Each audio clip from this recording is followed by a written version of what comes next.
Assalamualaikum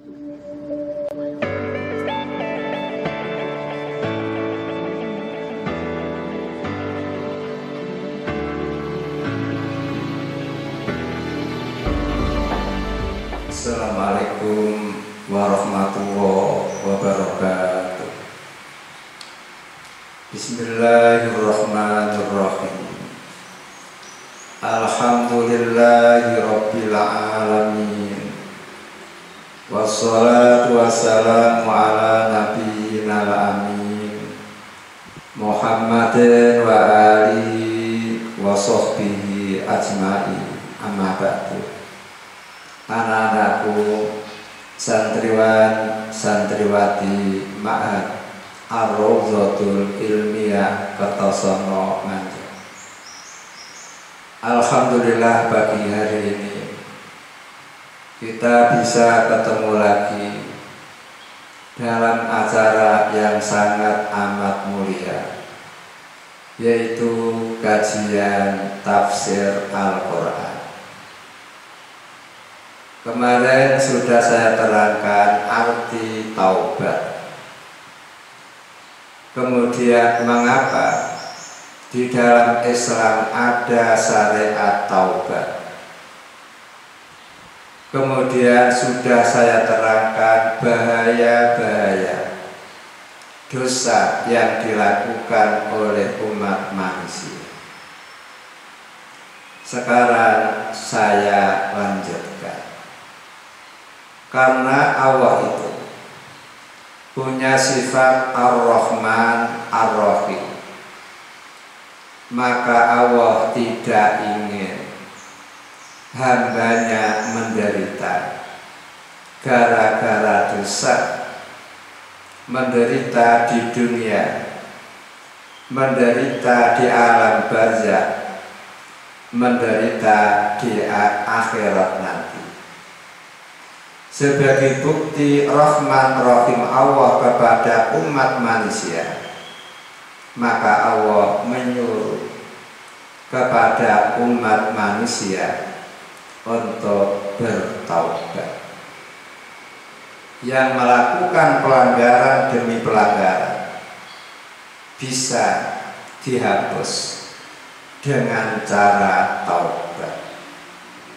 Bukankah air yang keruh saja bisa disteril, akhirnya berubah menjadi bersih kembali, sehingga layak untuk diminum, layak untuk dikonsumsi. Begitu pula umat manusia, walaupun sudah berlumuran dosa sebesar dan sebanyak apapun, kalau ditobati dengan taubatan nasuha, maka insya Allah kalau tulus tobat akan diterima, dosa-dosa akan terhapus. Sehingga di dalam surat At-Tahrim, surat yang ke-66 ayat 8, Allah mengatakan, ya ayyuhalladzina amanu tubu ilallah taubatan nasuha asa rabbukum ayyukaffira ankum sayyi'atikum wa yudkhilakum jannatin tajri min tahtihal anhar. Ya ayyuhalladzina amanu, wahai orang-orang yang beriman. Lafaz ya ayyuhalladzina amanu diulang-ulang oleh Al-Quran 89 kali. Bisa dicek 89 kali. Artinya, wahai orang-orang yang beriman, tubu ilallah taubatan nasuha, bertaubatlah kalian kepada Allah dengan taubatan yang betul-betul tulus, betul-betul ikhlas. dengan taubatan nasuha asa rabbukum ayu kafiro ankum sayyiatikum. Moga-moga Allah Ta'ala Tuhan kalian akan menutupi dari kalian keburukan-keburukan kalian. Kalau asa buat Allah itu merupakan kepastian, sehingga pasti Allah akan menutupi keburukan-keburukan kalian.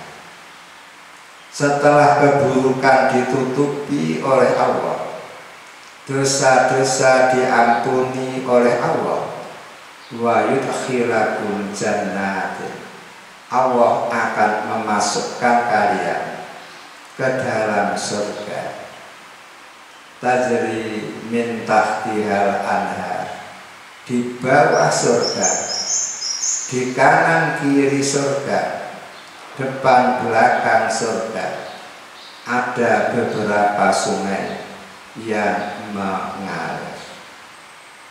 Yang anhar isim jama, sehingga di kanan kiri surga banyak sungai yang mengalir. Sehingga Al-Quran sendiri menyebutkan min asal, ada sungai madu. Min labanin, ada sungai susu. Ada min khamrin, sungai arak. Ada min ma'in musaffa, air yang jernih, bening kimpling-kimpling, kalah air sumber Pandaan. Sehingga penghuni surga bisa menyelam sambil minum, menyelam sambil minum susu, menyelam sambil minum arak, menyelam sambil minum madu, menyelam sambil minum air yang jernih. Karena di kanan kiri surga ada sungai yang mengalir,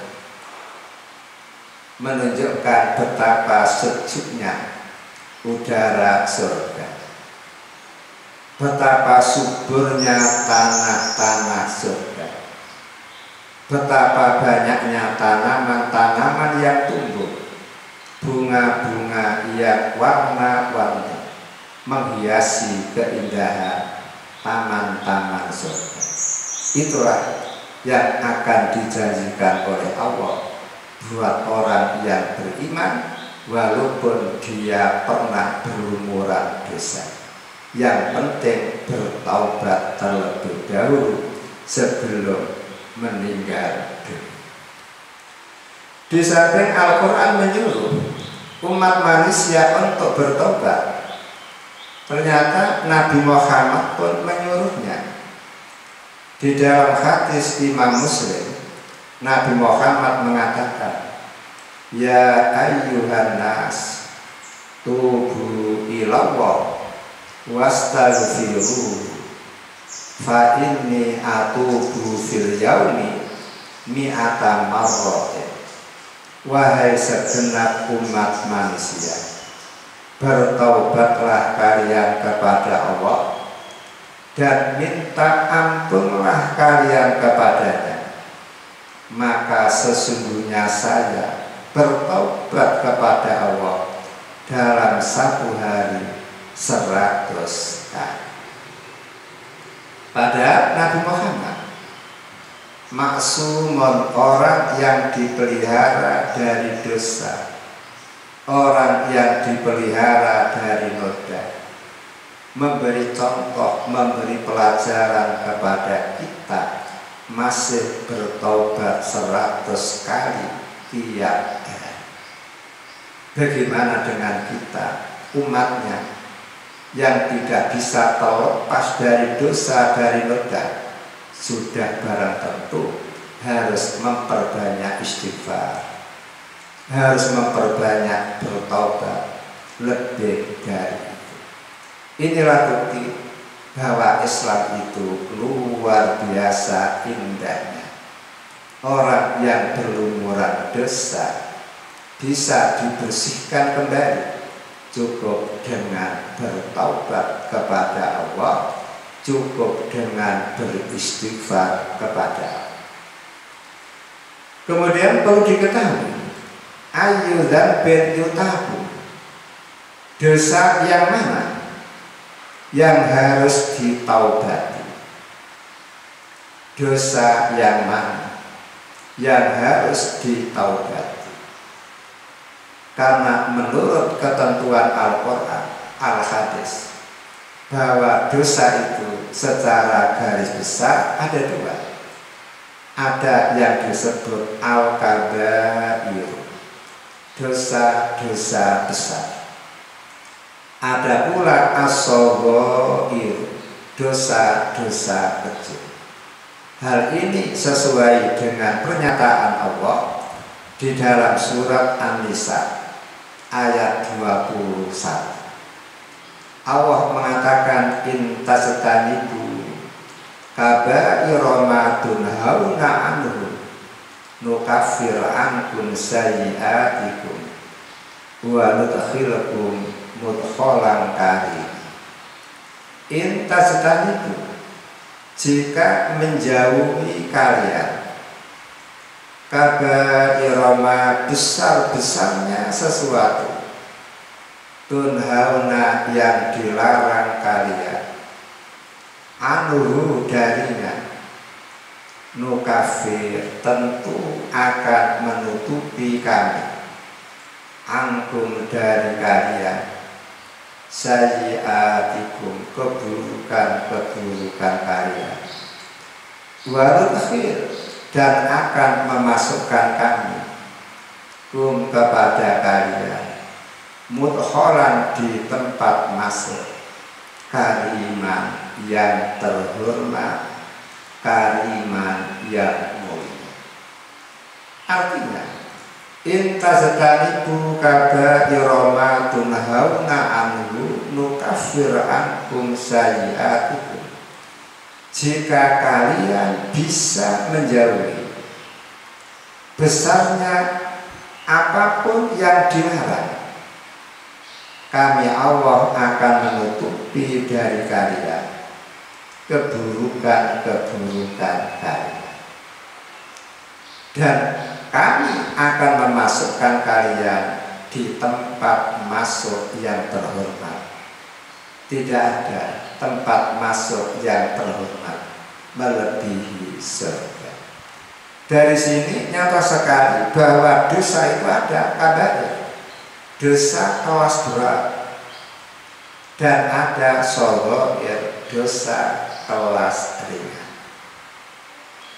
Kalau dosa kelas berat ditinggalkan, dosa kelas ringan secara otomatis akan diampuni oleh Allah. Kemudian apa yang dimaksud Al-Kabair, dosa-dosa besar, dan apa pula yang dimaksud As-Shaghair, dosa-dosa kecil? Banyak ulama-ulama yang membahas tentang itu, namun saya akan mengemukakan satu saja, yaitu tafsiran dari sahabat Ali bin Abi Thalib. Ali bin Abi Thalib mengatakan Al-Kabair, dosa-dosa besar itu adalah dosa yang diancam dengan api neraka, dosa yang diancam dengan kemurkaan, dosa yang diancam dengan kutuk laknat, dosa yang diancam dengan azab, dengan siksa. Seperti di dalam surat Maidah ayat 72, Allah Ta'ala menyatakan, innahu may yusyrik billah faqad harramallahu alaihil jannah wa ma'wahun nar. Sesungguhnya siapapun yang melakukan kesyirikan terhadap Allah, maka sungguh Allah mengharamkan atas dia surga. Surga haram atas dia. Wa ma'wahunna, dan tempat kembali dia api neraka. Dengan demikian syirik merupakan kabair, salah satu dari dosa-dosa besar, karena ada ancaman neraka, ada ancaman azab, ada ancaman kemurkaan, ada ancaman laknat. Kemudian contoh yang kedua, di dalam surat Maidah ayat 38, Allah Ta'ala menyatakan wasariqu wasariqatu faqta'u aydiyahuma jazaa'an bima kasaba nakalam minallah. Orang laki-laki yang mencuri, perempuan yang mencuri, maka potonglah tangan keduanya apabila, kata Nabi, sudah mencapai nisab, yaitu rubu'u dinar, 1/4 dinar. Jadi kalau ada orang mencuri barang yang dicuri seharga 1/4 dinar, kalau 1 dinar taruhlah saat ini 1 juta umpama, emas asli, emas antam. Berarti kalau ada orang mencuri seharga 250.000, faktor hukumannya kalau tertangkap adalah dipotong tangan. Jazaa'an bima kasaba, sebagai balasan terhadap apa yang ia kerjakan. Nakalan minallah, sebagai siksaan dari Allah. Sesuai dengan pernyataan sahabat Ali, maka pencuri termasuk pencurian, termasuk kabair, dosa-dosa besar. Sama dengan surat An-Nur ayat 2, Allah Ta'ala menyatakan azaniyatu wazani fajlidu kulla wahidin minhuma mi'ata jaldah. Orang perempuan yang melakukan zina, orang laki-laki yang melakukan zina, apabila tertangkap dan sudah ada 4 orang saksi, atau dia datang sendiri mengakui kesalahannya, kemudian minta untuk ditegakkan hukum atasnya, maka fajlidu kulla wahidin minhuma mi'ata jaldah, maka deralah tiap-tiap satu dari keduanya 100 kali. Berarti perzinaan termasuk kabair, dosa-dosa besar. Inilah fatwa sahabat Ali bin Abi Thalib.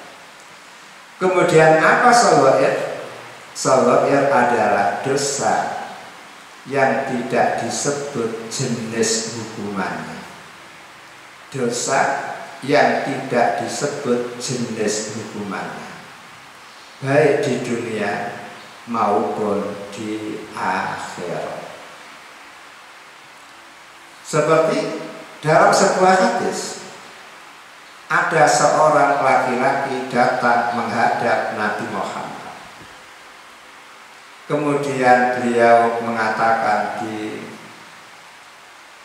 kedatangan saya kemari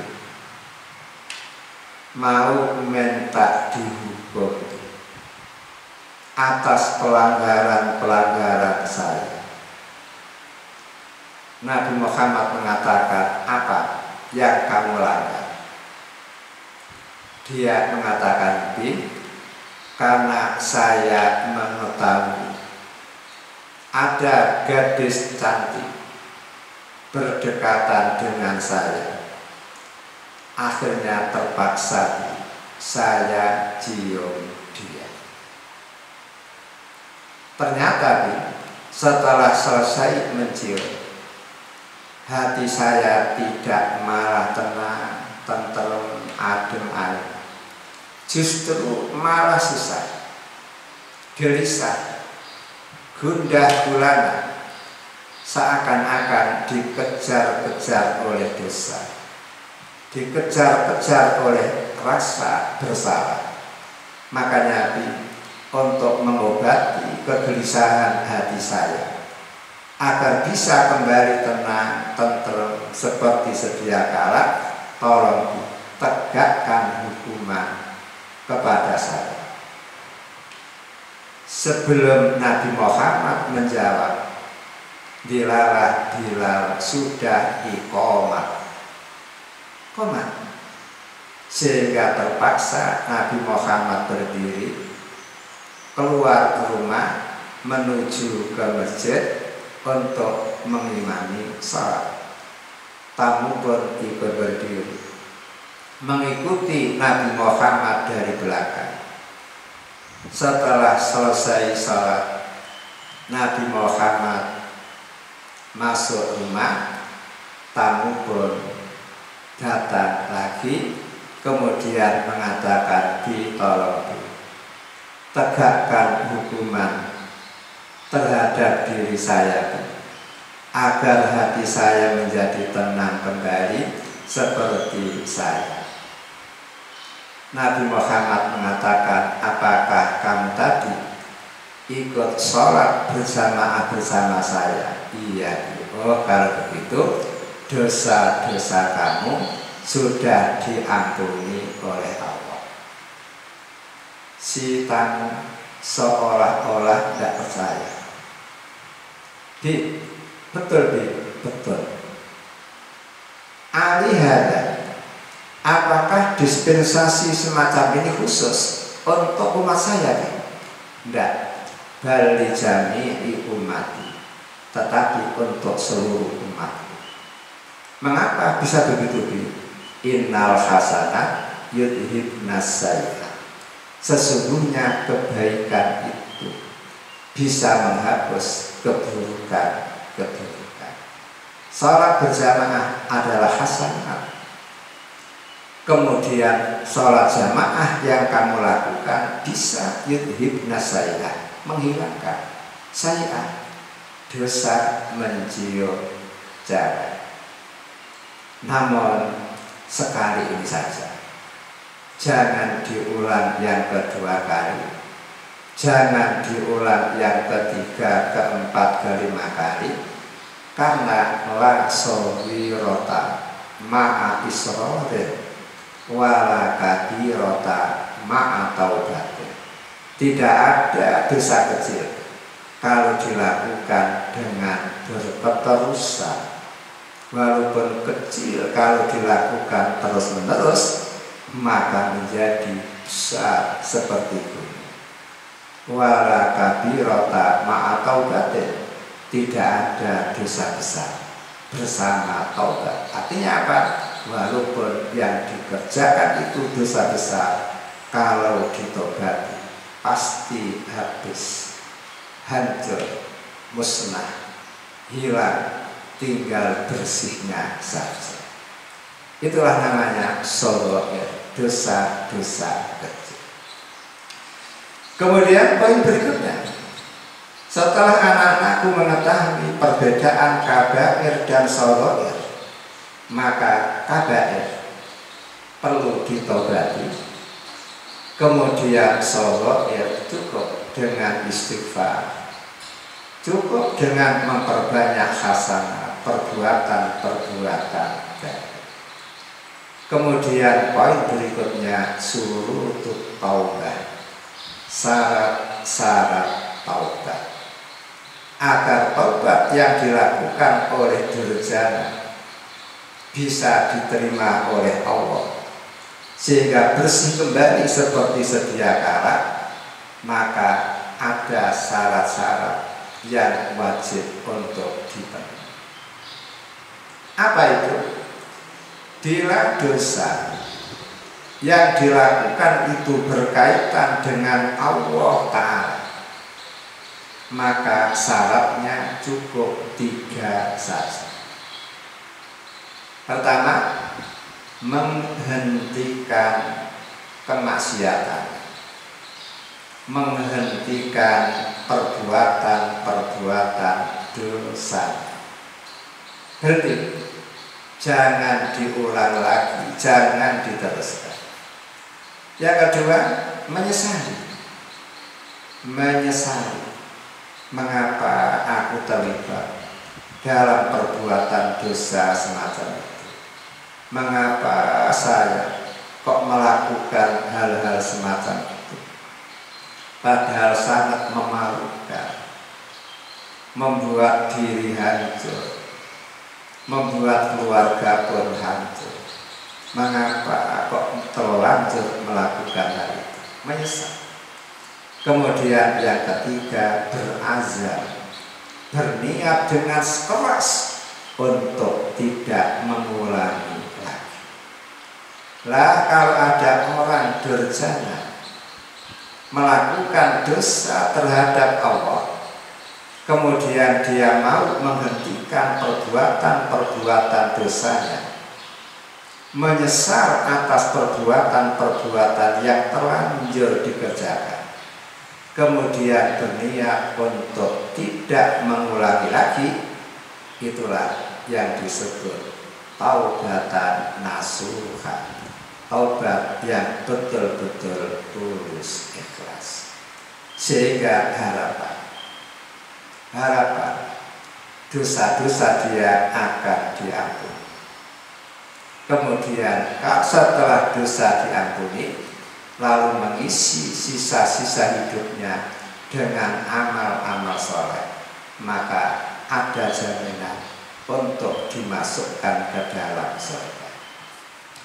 Akan tetapi, kalau dosa-dosa yang dilakukan itu berkaitan dengan anak Adam, berkaitan dengan hak anak Adam, maka syarat taubatnya ada 4. Pertama, menghentikan kesalahannya.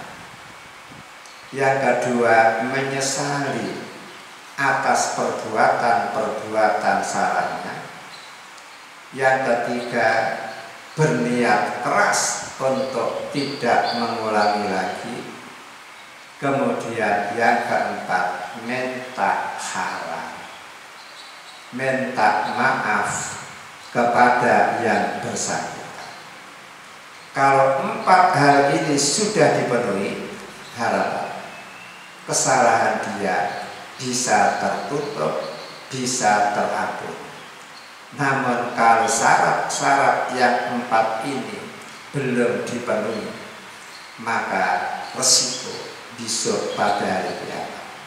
Makanya di dalam sebuah hadis riwayat Imam Bukhari, Nabi Muhammad mengatakan, "Man kanat indahu matlamatun li akhihi min irdin aw min sayin falyatahallalhu minhu al-yawma min qabli alla yakuna dinarun wala dirham in kana lahu amalun sholihun ukhidha minhu bi qadri matlamati wa illam takun hasanatun ukhidha min sayyiati sahibihi fahumila alaihi."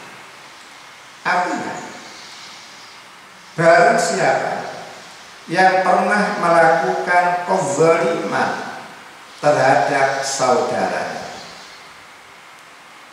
baik min irdin, kezaliman itu yang bersangkutan dengan kehormatan, seperti pernah menghina-hina, pernah memfitnah, pernah memperolokkan, au min sayin, atau kezaliman itu berkaitan dengan sesuatu yang lain, seperti mengambil barangnya, merusak rumahnya, membakar hotelnya, dan lain sebagainya, maka pesan Nabi apa?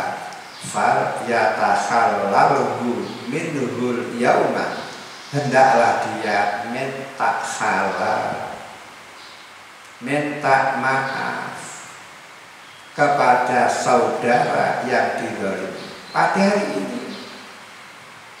Mengapa pada hari ini?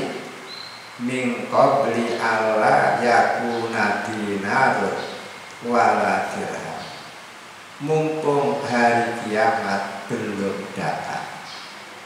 Bila hari kiamat sudah datang, dinar tidak ada gunanya lagi, dirham tidak ada harganya lagi, uang berjuta-juta tidak ada nilainya lagi, orang uang bertriliun-triliun tidak ada manfaatnya lagi.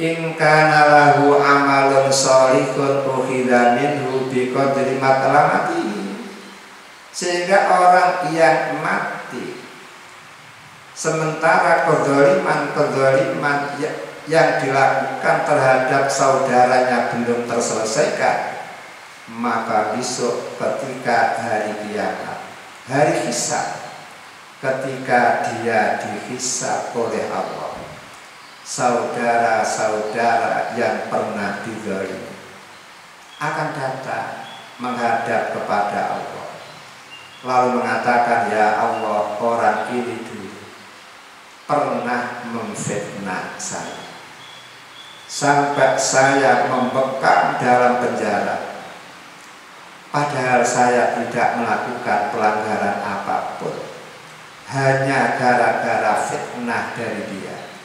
Akhirnya hidup saya menderita di dalam penjara, anak istri saya terlantar, gagal kuliah, gagal segala-galanya gara-gara dia. Saya tidak terima, ya Allah, mau diganti dengan uang, dia sudah tidak punya uang lagi. Mau diganti dengan emas dinar, tidak punya emas dinar. Mau diganti dengan dirham perak, dia pun tidak punya dirham perak, tidak punya uang dirham. Yang dimiliki hanya amalun sholihun. Akhirnya apa? Oh tidak, amal soleh dia diambil oleh Allah seukuran dengan kezaliman yang dilakukan, diambil oleh Allah, kemudian diberikan kepada saudaranya yang dizalimi. Setelah selesai, datang lagi orang lain mengatakan, ya Allah, orang ini dulu ketika di dunia pernah menggunjing saya, pernah mempermalukan saya di hadapan orang banyak, dan seterusnya. Akhirnya amal soleh dia pun diambil oleh Allah, lalu diberikan kepada saudaranya yang pernah dizalimi. Datang lagi orang lain, mengatakan, ya Allah, orang ini dulu pernah mengambil pencet saya, pernah mengambil belimbing saya, pernah mengambil gedondong saya yang ada di depan rumah di tengah malam yang gelap gulita. Padahal pencet sudah saya jual kepada orang lain, belum diambil. Gedondong pun demikian, sehingga batal jual beli gara-gara dia. Akhirnya bagaimana? Mau diganti dengan amal soleh, amal soleh dia sudah habis. Akhirnya Allah mengatakan, wahai hambaku yang pernah dizalimi, apakah kamu punya dosa? Punya, ya Allah. Akhirnya dosa dia pun diambil oleh Allah, lalu diberikan kepada orang yang melakukan tindak kezaliman. Setelah dia beres, Datang lagi yang lain, menuntut lagi, menuntut lagi.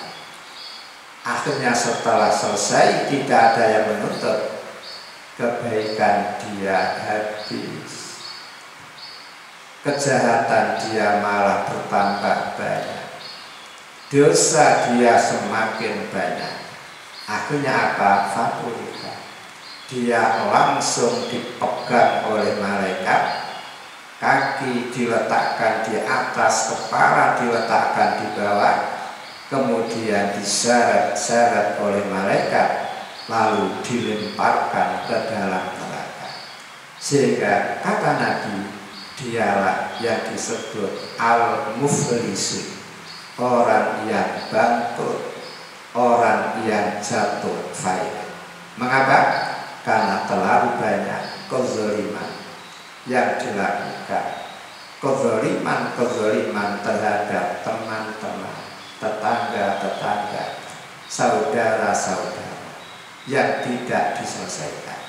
Oleh karena itulah, maka dosa yang berkaitan dengan anak Adam itu perlu falyatahallalhu minhul yaum, diselesaikan sebelum ajal tiba. Dengan terselesainya kezaliman dia terhadap orang lain, maka tobat dia baru akan diterima oleh Allah Ta'ala.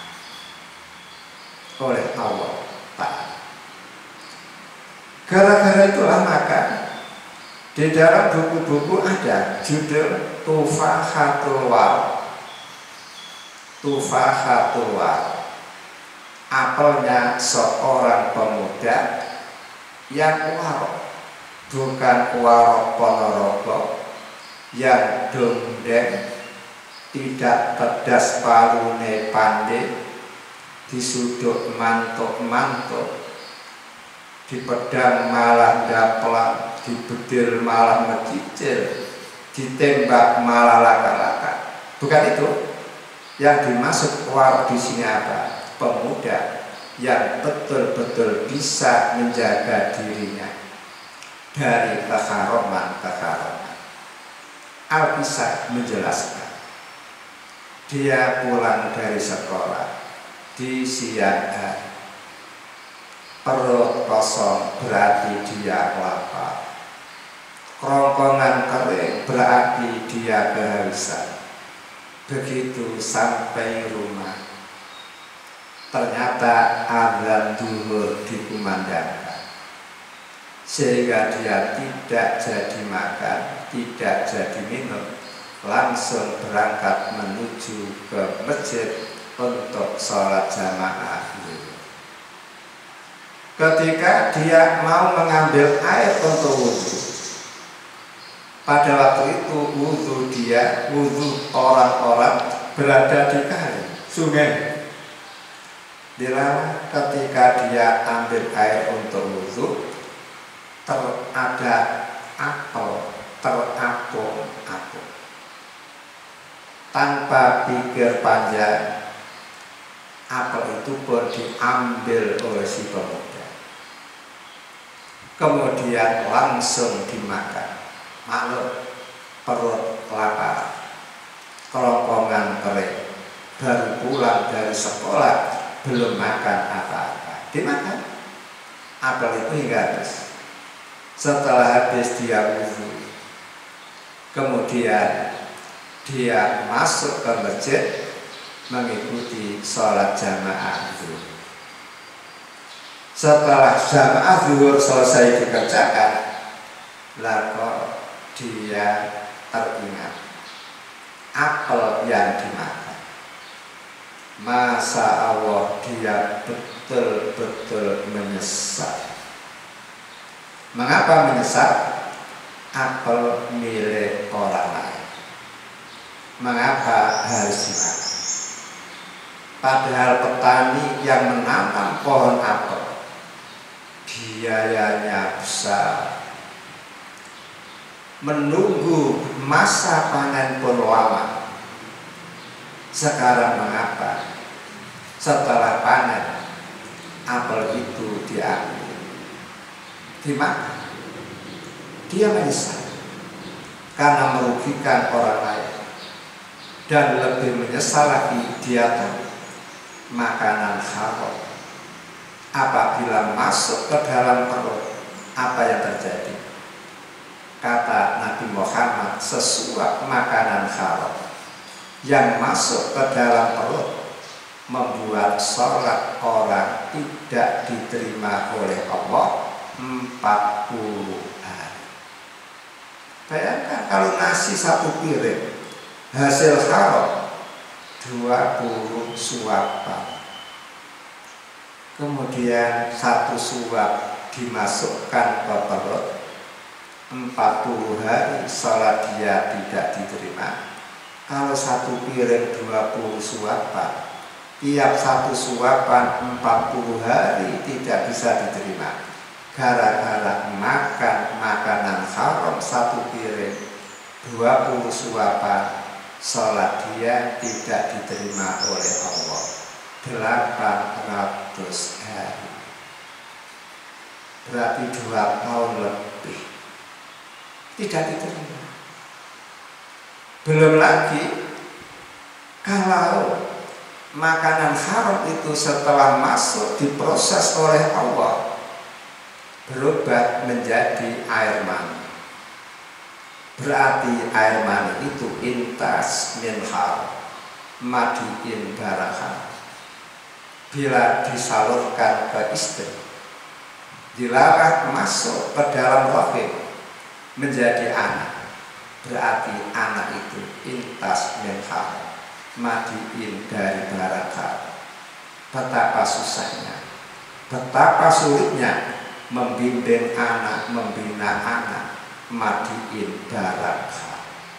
Membimbing anak madiin barang halal saja zaman sekarang ini repotnya luar biasa, apatah lagi dari barang halal. Dia berpikir sampai situ. Lebih jauh lagi si dia mengatakan, bagaimana kalau makanan haram itu masuk ke dalam perut kemudian dirubah oleh Allah menjadi daging? Maka Nabi Muhammad mengatakan, ayyuma abdin nabata lahmuhu min suhdin fannar aulabi. Siapa dari manusia yang dagingnya tumbuh dari hasil yang haram, dari makanan yang haram, maka neraka lebih baik untuk dia. Lah setelah pemuda ini mengingat itu semuanya, resiko dan bahaya makanan-makanan haram, akhirnya dia langsung mencari pemilik buah apel. Akhirnya dia tidak jadi pulang. Perut yang lapar pun menjadi kenyang kembali. Akhirnya dia langsung menyusuri sungai, menyusuri ke arah datangnya apel itu. Dilalah ditemukan sebuah kebun apel. Langsung dia masuk. Begitu masuk, dilalah ada seseorang yang sedang bekerja memperbaiki tanaman. Setelah mengucapkan salam, pemuda mengatakan, Bapak, jauh-jauh saya datang kemari mau mencari Bapak. Kata orang tua itu mengatakan, ada apa? Saya tadi ketika pulang dari sekolah, perut lapar, kerongkongan kering, mau makan ternyata azan dikumandangkan. Akhirnya saya tidak jadi makan, langsung pergi ke masjid. Ketika aku ambil air wudhu di sungai, dilalah ada buah apel yang terapung. Akhirnya tanpa aku sadari, ku ambil dan ku makan. Selesai sholat saya merenung, ternyata saya melakukan kesalahan yang fatal. Bu apel bukan milik saya ambil, saya makan. Padahal petani yang tanam apel itu biayanya besar, tenaga dikuras menunggu panennya pun lama, maka setelah panen kok saya makan. Makanya saya datang kemari minta dihalalkan, minta dimaafkan. Kalau Bapak tidak memaafkan, saya sanggup mengganti rugi. Berapa yang Bapak hargakan untuk sebuah apel yang sudah terlanjur masuk ke dalam perut saya? Si orang tua berpikir, dan zaman sekarang kok ada pemuda sehebat ini? Ini kalau tidak mondok di YTB tidak mungkin. Akhirnya si orang tua mengatakan, wahai anak muda, saya tidak bisa memaafkan kesalahan Anda. Karena kamu tahu, saya anggur ini butuh tenaga yang luar biasa, biaya yang besar sekali. Sekarang ada hasilnya kok kamu ambil. Masa Allah, si pemuda betul-betul susah, sedih, merempok minta dimaafkan atau minta diganti rugi. Akhirnya si orang tua ngomong, Dek, aku baru mau memaafkan engkau, menghalalkan apel yang terlanjur masuk ke dalam perut Anda dengan syarat. Kata pemuda, apa syaratnya Tuhan? Kamu harus mau mengawini anak putri saya. Namun ingat, anak putri saya itu buta, bisu, dan tuli. Bagaimana? Siap untuk mengawin apa tidak? Buta, bisu, atau tuli? Si anak muda berpikir dalam, kalau saya tidak menuruti permintaan si tuan ini, kesalahan saya tidak akan dimaafkan. Akhirnya besok di akhirat akan dituntut oleh dia. Daripada menderita di akhirat, dan tidak apa-apa menderita di dunia. Toh hidup di dunia paling-paling antara 60 sampai 70 tahun. Akhirnya pemuda mengatakan, setuju Pak, saya sanggup mengawini putri Bapak walaupun dia buta, walaupun dia tuli, walaupun dia bisu. Akhirnya pemuda dibawa pulang, di rumah diakad nikahkan. Setelah selesai akad nikah, dia dipersilahkan masuk ke sebuah kamar. Nah, itu kamar kami. Di dalamnya ada istri kami. Begitu dia buka kamar, mengucapkan Assalamualaikum, ternyata di dalam kamar menjawab Waalaikumsalam. Si pemuda terkejut ketika itu sambil melihat, ternyata dia tidak buta, dia tidak bisu, dia tidak tuli. Akhirnya si pemuda langsung lari keluar. Mungkin salah kamar. Lalu pemuda mengatakan, ya ternyata salah kamar ya. Di dalam kamar itu bukan perempuan bisu, bukan buta, bukan tuli, namun bisa menjawab salam saya. Matanya pun bisa melihat saya. Dengan senyum mesra, orang tua mengatakan, Le, itu istri kamu. Dia saya katakan buta karena mata dia tidak pernah digunakan melihat hal-hal yang dilarang oleh agama. Saya katakan tuli karena telinga dia tidak pernah digunakan untuk mendengarkan gosip-gosip. Saya katakan bisu karena tidak pernah ada kata-kata kotor yang keluar dari mulutnya. Itu istrimu, silahkan berbahagia dengan dia. dan saya doakan barokah perkawinan Anda. Akhirnya pemuda senangnya luar biasa, sujud syukur, kemudian kumpul dengan istri yang cantik, yang melihat, yang bisa berbicara dengan lembut, telinganya pun tajam.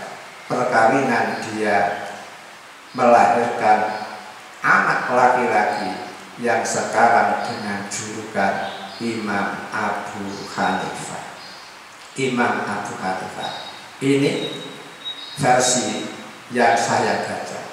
Saya pernah membaca majalah Arab yang berjudul Tufahatul Waraq. Ternyata ini adalah ayatnya Imam Abu Hanifah. Anak-anakku yang saya cintai, itulah cara taubat yang berkaitan dengan sesama manusia. Karena seperti itu beratnya, tolong jangan sampai anak-anak melakukan kezaliman terhadap orang lain, jangan menyalahi orang lain, jangan mengambil barang-barang milik orang lain. Karena untuk menyelesaikan dosa-dosa itu susah dan sulitnya luar biasa. Karena waktu jua yang membatasi, maka tema taubat belum selesai. Insya Allah bisa diteruskan di hari esok. Wal afu minkum. Assalamualaikum warahmatullahi wabarakatuh.